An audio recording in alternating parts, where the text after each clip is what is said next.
நண்பர்கள் அனைவருக்கும் வணக்கம்.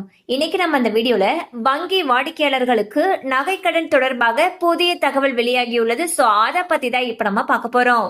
தங்க நகைக்கடன் பெற ஆர்பிஐ புதிய விதிகளை வெளியிட்டுள்ளது. அதன்படி தங்க நகைக்கடன் வாங்குபவர்கள் நகைக்கு நீங்கள் தான் உரிமையாளர் என்ற ஆதாரத்தை வழங்க வேண்டும்.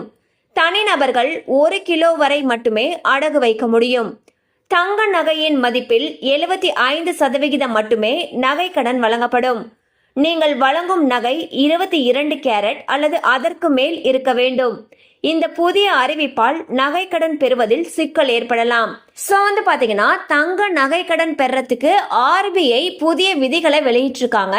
அந்த விதிகள் என்னென்ன அப்படின்றத இப்ப நம்ம பார்த்தோம். அதாவது இப்ப நம்ம புதுசா நகை கடன் வாங்க போறோம் அப்படிங்கிற பட்சத்துல வைக்க போற நகைக்கு நம்ம தான் உரிமையாளர் அப்படிங்கிற ப்ரூஃப் கேக்குறாங்க.